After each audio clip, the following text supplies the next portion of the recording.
فرماتے وہاں سے میں بچ کے آیا تو عزیز مصر کے گھر رہنے لگا. زلیخا فریفتہ ہو گئی, گناہ کی دعوت دینے لگی.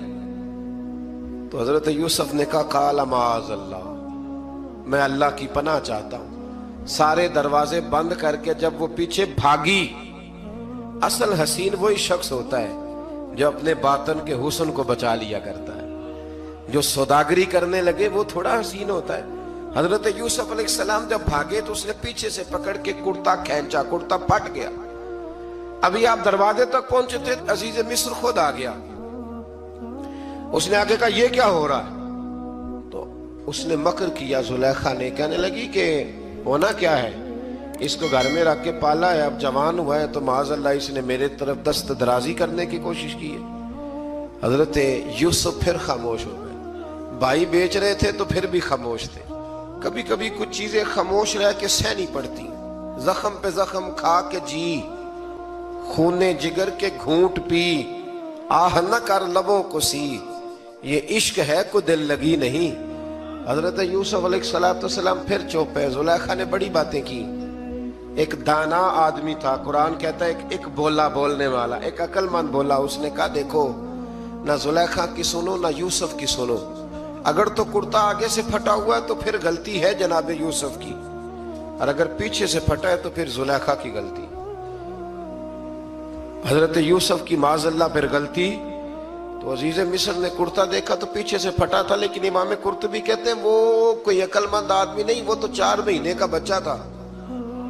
وہ ایک 4 مہینے کا وہ قریب تھا. حضرت یوسف علیہ السلام کی گواہی دینے کے لیے اللہ نے اسے زبان دی تھی. زلیخا کے ماموں کا بیٹا تھا, 4 مہینہ کا گہوارے میں لیٹا ہوا, جب بادشاہ سے فیصلہ نہیں ہو رہا تھا اور بادشاہ پریشان تھا عزیز مصر کے, کسی کو جا کے بتاؤں گا تو کوئی کیا سوچے گا, اس کے گھر میں کیا کچھ ہوتا ہے. کہتے پریشان تھا تو پنگوڑے سے بچہ بول پڑا. کہنے لگا بادشاہ اگر تو کرتا آگے سے پھٹا ہے تو پھر معاذ اللہ غلطی حضرت یوسف کی, اگر پیچھے سے پھٹا ہے تو پھر زلیخا کی. تو کرتا پیچھے سے پھٹا تھا. حضرت یوسف کے حق میں گواہی مکمل ہو گئی. اب آہستہ آہستہ نا دربار میں محل میں بات پھیلنے لگی. تو بیویاں کہنے لگی اوہو زلیخا تو ایک غلام پہ عاشق ہو گئی ہے, ایک غلام پہ. تو زلیخا کہنے لگی تم اجے میرا محبوب نہیں ڈٹھا. یہ رٹے ڈالنے والے دیکھتے نہیں اور دور کھڑے رہ رہ کے کہانیاں سناتے رہتے. اس نے کہا تو نے ابھی دیکھا نہیں نا, تو نے ابھی, تجھے کیا پتا ہو کہ ماجرا کیا ہے. تو کہنے لگی نہیں تو غلام پہ. اس نے کہا چلو تجربہ کراتی ہوں. ساری عورتوں کو بٹھایا, ہاتھ میں ایک ایک سیب دیا, ایک ایک چھری دی, اور جب پوری تیاری ہو گئی پھل کاٹنے کی عورتوں کی تو جناب یوسف سے کہا ذرا جھلک تو دکھاؤ. تو حضرت یوسف نے جب جھلک دکھائی تو قرآن کہتا ہے سیب کاٹنے کی بجائے ہاتھ کاٹ لیے, اور کہنے لگی اوہو یہ کوئی بشر نہیں, یہ تو کوئی فرشتہ ہے, یہ کوئی فرشتہ ہے, یہ تو کوئی اللہ تبارک و تعالیٰ کی طرف سے آنے والا کوئی کرامت والا, عزت والا, شان والا فرشتہ ہے. حضرت زلیخا کہنے لگی سمجھ آئیے پھر تو مجھ پر شکوہ کرتی تھی. تو اب وہ بات بھی آہستہ آہستہ پھیلنے لگی کہ حضرت یوسف علیہ السلام کی غلطی نہیں, غلطی زلیخا کی. اب بادشاہ نے زلیخا سے کہا کہ اگر تو میں تیری بات کروں تو تیرے ساتھ میری بدنامی کا بھی ڈر ہے, کیا کرے. طے یہ پایا کہ حضرت یوسف کو جیل میں ڈال دیا جائے.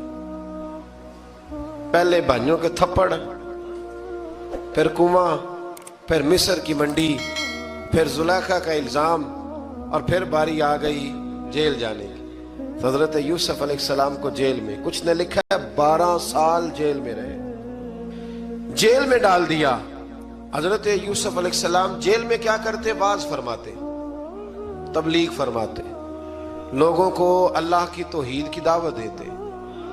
وہاں جیل میں نا ایک شخص نے خواب دیکھا. اس نے دیکھا کہ میرے سر پہ نا پرندے کھا رہے.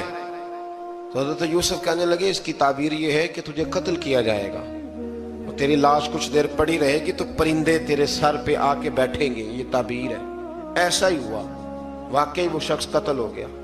ایک شخص نے دیکھا کہ وہ شراب کشید کر رہا ہے. اس نے بھی تعبیر پوچھی تو آپ نے فرمایا تو اپنے بادشاہ کو پلائے گا. محسوس ہوتا ہے کہ اتنی دیر تک شراب ناجائز